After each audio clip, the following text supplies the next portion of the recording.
بسم اللہ الرحمن الرحیم۔ معزز ناظرین، السلام علیکم۔ آپ دیکھ رہے ہیں ہمارا یوٹیوب چینل کٹ پیس اردو۔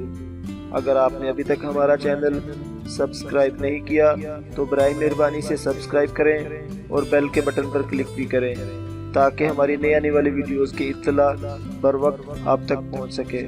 تو آئیے چلتے ہیں آج کی کٹ پیس کی جانب۔ آج کی کٹ پیس کا عنوان ہے ترکی میں 3000 سال پرانا زیر زمین قلعہ دریافت۔ ترکی کی سب سے بڑی وان جھیل سے 3000 سال قبل قدیم قلعہ دریافت ہوا ہے۔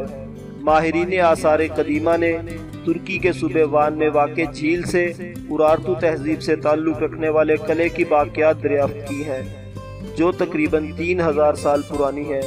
واز ہیوز وینسول یونیورسٹی اور بطلس صوبے کی انتظامیہ نے انکشاف کیا ہے کہ زیر زمین دریافت ہونے والا قلعہ اورارتو تہذیب سے تعلق رکھتا ہے۔ 8ویں یا 7ویں صدی قبل مسیح اس تہذیب کو سلطنت وان کے نام سے بھی جانا جاتا تھا۔ قلعہ دریافت کرنے والی ٹیم کے سربراہ کا کہنا ہے کہ اورارتو تہذیب کے وقت لوگوں نے جھیل کے اطراف بڑے گاؤں اور گھر تعمیر کر رکھے تھے۔ چونکہ اس وقت پانی کا لیول بہت کم تھا، لیکن جیسے جیسے پانی کا لیول بڑھتا گیا تو لوگوں کو وہ علاقہ چھوڑنا پڑا۔